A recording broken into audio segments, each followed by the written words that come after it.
और चलिए आपको सीधे लिए चलते हैं दिल्ली स्थित भारत मंडपम में, जहां पर वीर बाल दिवस के मौके पर प्रधानमंत्री नरेंद्र मोदी यहां कार्यक्रम में मौजूद हैं। सीधे आपको लिए चलते हैं और स्मृति ईरानी क्या कुछ कह रही हैं केंद्रीय मंत्री, वो आपको सुनाते हैं।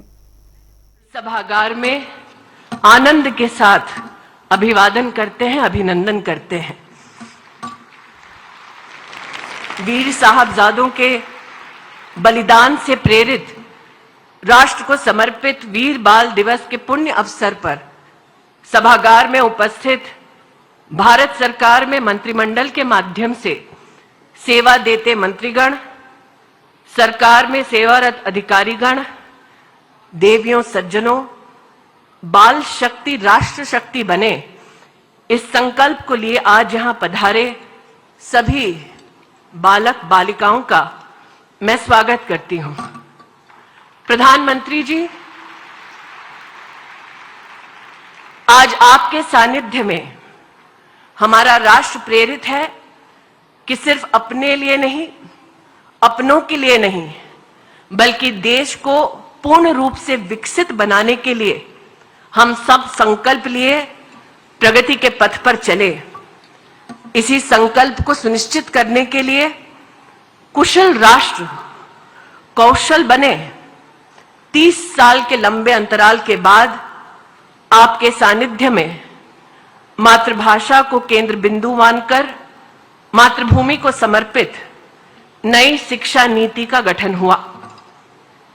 आपके आशीर्वाद से खेल स्कूल के मैदानों तक सीमित नहीं बना, बल्कि खेलो इंडिया के माध्यम से आज एक राष्ट्रीय पर्व माना जाता है। बेटी बचाओ बेटी पढ़ाओ मात्र नीति नहीं, नियत बन चुका है। आज आपके आशीर्वाद से हर रोज देश में 8 करोड़ बच्चों का पोषण हो रहा है और बच्चों के संरक्षण के लिए आपने 260% की बजट में वृद्धि भी की है। ये सब मात्र इसलिए ताकि विकसित भारत के सपनों को साकार करने के लिए हमारे देश के बालक और बालिकाएं आधार बने। आज देवी और सज्जनों, वीर बाल दिवस के पुण्य अवसर पर जब हम सब मिलकर साहबजादों की वीरता को नमन करते हैं, तब आपसे मैं निवेदन करती हूं कि हम याद करें माता गुजरी जी के बलिदान को, मोतीराम मेहरा जी और उनके परिवार के बलिदान को, जो सामाजिक सौहार्द का एक बहुत बड़ा प्रमाण बने हैं। आज बच्चों से कहना चाहती हूं कि आप सब हुनरमंद हों, हौसला बढ़ाएं और राष्ट्र के कल्याण के लिए निश्चय कर अपनी जीत सुनिश्चित करें। प्रधानमंत्री जी, पुनः हम सब इस पुण्य अवसर पर आपका स्वागत करते हैं, आपका अभिनंदन करते हैं। जय हिंद।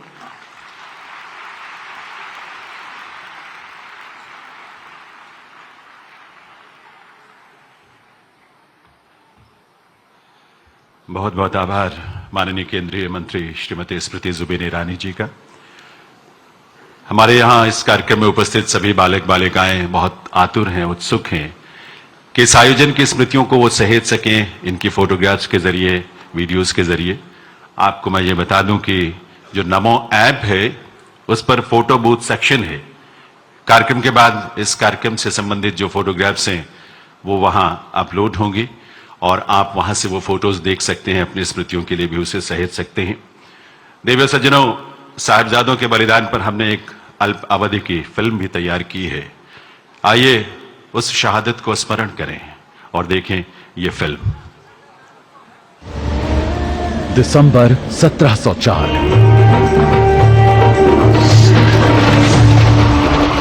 मुगल बादशाह औरंगजेब जबरन लोगों को अपना धर्म छोड़ने के लिए यातनाएं दे रहा था।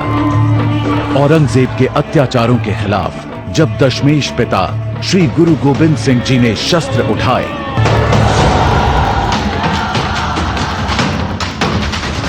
तो औरंगजेब की सेना ने गुरु जी के घर पंजाब के आनंदगढ़ किले पर हमला कर दिया।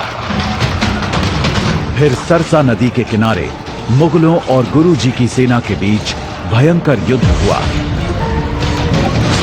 जहां छोटे साहिबजादे बाबा जोरावर सिंह, बाबा फतेह सिंह तथा दादी माता गुजरी दल से बिछड़ गए।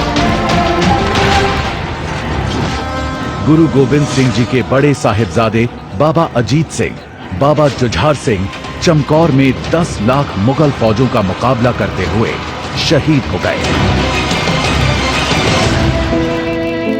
उधर सरहिंद के नवाब वजीर खान ने छोटे साहिबजादों और माता गुजरी को एक ठंडे बुर्ज में कैद कर दिया। छोटे साहिबजादों का धर्म बदलने के लिए वजीर खान ने अपनी पूरी ताकत झोंक दी। साहिबजादों को डराया, धमकाया गया, अनेक लालच दिए गए। जब छोटे साहिबजादे नहीं माने तो उन्हें दीवार में जिंदा चुनवा देने का फरमान जारी हुआ। इसके बावजूद भी श्री गुरु गोविंद सिंह के लाल छोटे साहिबजादे बिल्कुल नहीं घबराए। इन साहिबजादों ने मरना स्वीकार किया पर अपना धर्म नहीं छोड़ा।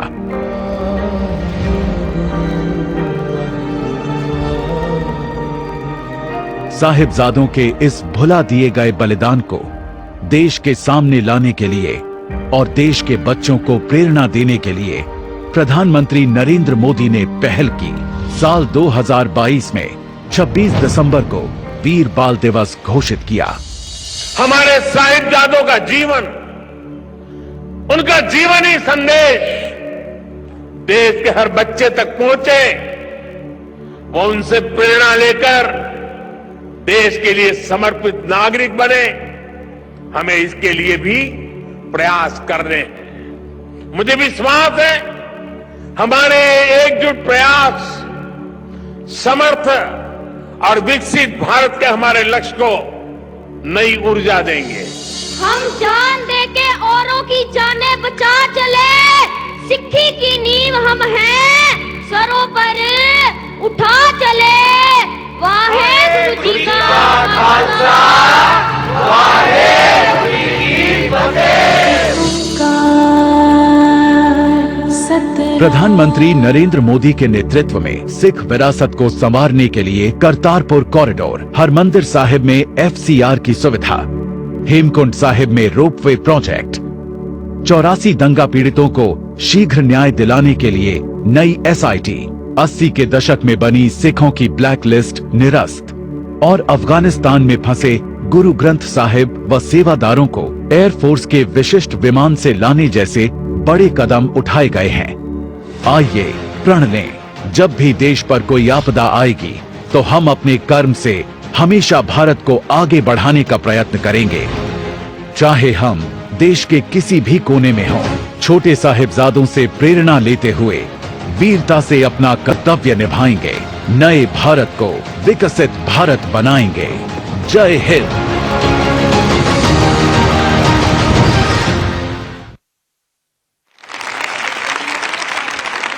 साहिबजादों की शहादत को देश बारंबार नमन करता है। देवियों सज्जनों, दशम पातशाह गुरु गोविंद सिंह जी से प्रेरणा लेते हुए सिख संस्थाओं द्वारा संचालित शिक्षण संस्थानों में गतका का प्रशिक्षण दिया जाता है ताकि बच्चों में साहस और शौर्य का भाव पैदा हो। इसी तरह के मार्शल आर्ट्स की परंपराओं में केरल का कलरीपायट्टू और मणिपुर का थांगटा भी है।